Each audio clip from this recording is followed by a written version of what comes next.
So that's a massive 10 smiley faces. Well done, Ayub. That's brilliant. 1, 2, 3, 4, 5 stars already. I think we might get a record of 10 today. With today's strong focus on inclusion and bearing in mind the huge difference in teacher-to-pupil ratio, can special school strategies for teaching pupils with emotional and behavioural difficulties be transferred to mainstream schools? Penny Nice, the Senko for Mainstream Primary St Leonard's near Hastings, has come to special school Gibbs Green in West London to find out. Her day begins with an observation of the pupil referral unit class, taught by Joe Porter. Actually, shows our target. Can you read through your targets, please? Except not to always to being first or second. And I remember on Monday when you were here, 3 or 4 times you said, OK, Joe, I'm going to go third in the line, I'm going to go fourth in line, didn't you? How was it when you went back to mainstream? It was alright, because I sometimes got in front, got there first, and sometimes never, and I didn't get angry or anything. You didn't get angry? Well done, so you were controlling your emotions as well. Excellent. It was Wednesday yesterday. What would you say for the morning? What face would you give yourself? I'm asking you to decide. Using targets is an integral part of the way we work here at Gibbs Green. We'll have targets which the child will be given. We will refer to that target at the end of each session and review it and discuss what we need to do if we've not met it. The children respond really well to this, and it's very visual. Where do you think this is set? We're doing about setting. Okay, I really like some of the things he was doing there at the beginning of the lesson. He was going over yesterday and how yesterday had been for the children and getting them to reflect upon that. So smiley face for the morning, Josiah. Obviously the children were then giving themselves smiley faces and having to evaluate. And I think from what he was saying that they'd come quite a long way in their process of not just saying I did really well yesterday, but they were actually be a bit more honest in their reflections. And then he was just in that process he was reminding them of their targets and just reinforcing it, and it was great. Nearly achieved target. Okay, good boy, that's very honest. So you're saying nearly achieved the target, so not quite a smile, but not unhappy. Well, obviously, a class teacher in a mainstream school would not be able to go through each child's individual targets in that same way, but it could be that certain children within the class could have, with perhaps a teaching assistant or even with the teacher maybe before the lesson starts, just a quick reflection on how they did yesterday and to reinforce and remind them of their targets for that day. At Gibbs Green Primary Learning Achievement Centre, or PLAC, Penny observes a class learning massage skills. Expert Isabella Natali leads the session and demonstrates on learning mentor Richard Boff. Making space for lots of things to come into the head. Is the pressure okay, Richard? Yeah. And we finish with a nice little squeeze on the shoulders. Lovely. It's a very new kind of idea. So as a teacher, I was kind of, what is the value of this? But it's amazing for these kids because they really learn to bond in a really positive way, and the care and concern that they show for each other in that time every week has made that time of the week my favourite time. And it really teaches them to respect each other's bodies as well. If you think it's too hard, you could ask Ayub to do it much softer. That's okay? That's too hard. So speak assertively. So ask him really assertively, can you do that softer, please? I know that Ayub will listen, because Ayub wants to give you a really nice massage. That's beautiful and assertive.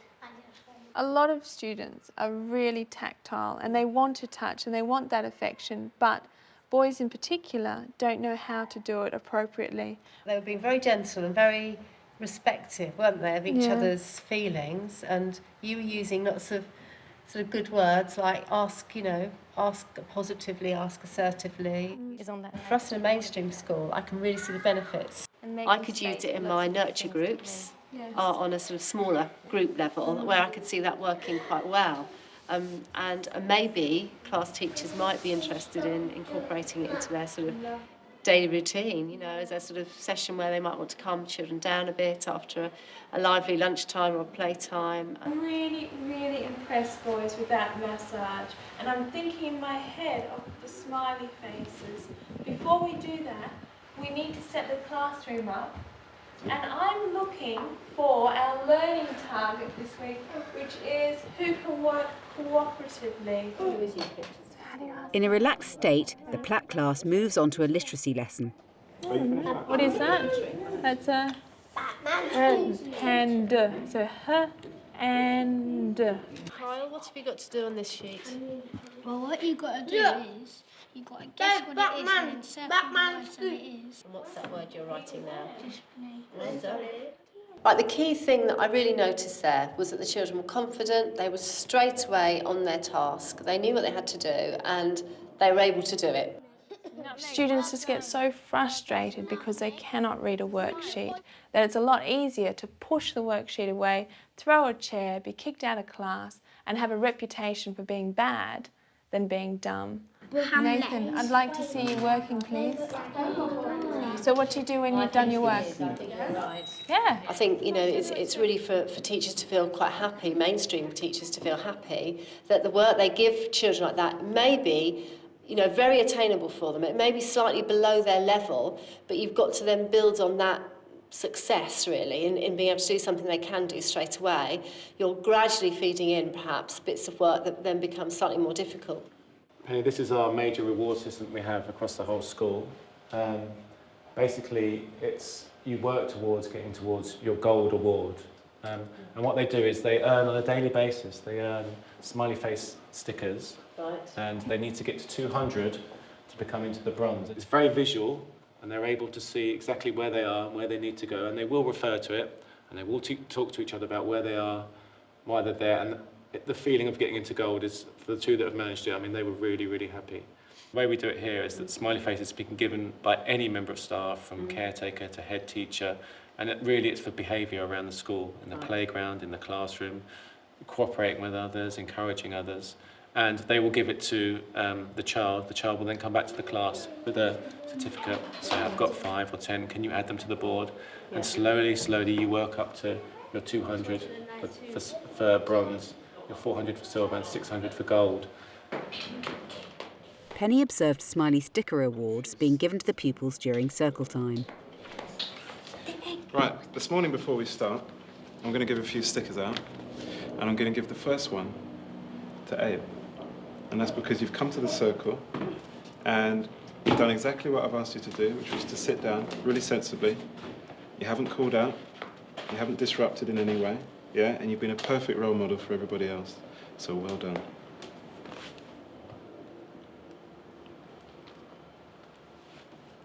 Richard, I want to say that I'm really impressed with how Rio and Nathan both followed an instruction and they're now sitting in the right place. And I saw Nathan was a little bit upset before, but he's turned himself around and he's ready to have a really good circle time. So I'm looking at those boys thinking that, you know, if they can keep that behaviour up, then they're definitely going to get a sticker. I noticed in Sally's class that she was using her teaching assistant, having a conversation about a child and a child's choices, not actually directly confronting the child, and that really worked really well. They did it several times, and I noticed that that was a very, very good way of a non-confrontational way, really, of redirecting without having conflict. Yeah. I mean, that's the key. And again, that's something that I can take back to my staff and talk to them about in the way they use their teaching assistants, and you know, and that's sort of a different approach, really, isn't it? Just a little bit. We could do, because you went in on the last round. Yeah, this can go that way. That way. Before I do the round, I'm going to give a sticker to Kyle, because Kyle has been really mature, really sensible, and he hasn't been drawn into any of the distractions that's been going on in the circle. So well done. I'm going to give you a warning. If I need to speak to you again, you'll have time. Really glad that I've got friends who are happy to help me. Really thankful for that. I've noticed that that it's very, very calm in the school as well, and all that the adults are using the same language and approaching children in the same way. So I think that's the key, really, to you know, to how perhaps we can develop things in a mainstream school. It's that consistency of approach, it's that real calm way of dealing with some difficulties. Well, absolutely. In the 2 years that I've been here, I've not actually raised my voice above talking level because I realised there would be no point. When I was a Year 6 teacher, well, I did it all the time. Yeah. There we go. When people help me, I feel... Because you're moving around, it's hard to concentrate. I've given you a warning. Can you go time out for 1 minute, please? The blue timer, the 1 minute timer, is on the top shelf there. Okay? So you go. We have 2 timeout areas. Yeah. We try to make that as much as possible an opportunity for kids to reflect on their behaviour and to chill rather than a punitive consequence as such. Yeah. And kids will tell us when they need to take time out often. When they first come in here, we talk about situations as being like fires. You can add a bucket to that fire to help calm down that situation, or you can add a log to that fire to help excite that situation. Right. So all the time, kids are trying to understanding the choice between making a situation better or making a situation worse. Because we might say, well, you can have time out for 5 minutes. It's very hard for them to gauge, I guess, how long 5 minutes is, and actually an egg timer or something there to give them a specific time. Oh, what? You stepped on my leg. I don't care. Like it.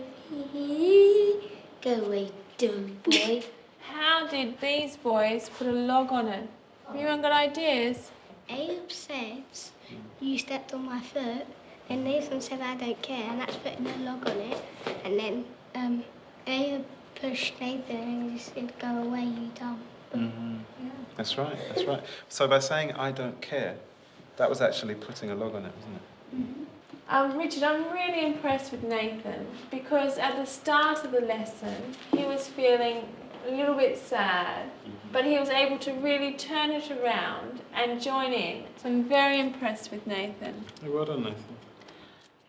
We have a huge focus on reflection here at the school, both after incidences, at the end of the day, and then also at the end of the week. So Let's Reflect is a solution-based approach that we have to get students to rate their week out of 10, say things that they've done well, things that they might need to improve on, and to set targets for the next week. Close your eyes and think back to the beginning of the day. I want you to reflect on your day and feel how well you've done. I'm going to give out your sheets, give yourself a score, think about it and do it honestly. Here you go. What are you going to give yourself, Josiah? I think I'm number 7. Oh, For you? Yeah. Yeah, I think that's quite honest. That is. I would have gone a bit higher. I'm really pleased with the way that he's done his 30 seconds. When you ask him something, He within does it. 30 seconds, he does it now. If he's confident... And We have a very great team here, and after school we always have a review of the day, which I found vital as a way of talking about what's happening and actually leaving what can be quite an emotional time behind and moving on. Picked up a chest for Emma. It was very interesting just to sit back and listen in their staff meeting at the end of the day. And although there were some difficult things that happened today, some children had some quite difficult times today, there was a plan already about what was going to happen tomorrow for those children. So everybody knew exactly what was going to happen the next day for that child. I found today's experience very useful for my own personal practice, exciting because I could see children's behaviour being turned around even just in one day, and I could see children's confidence being raised, and that was very, very, very important.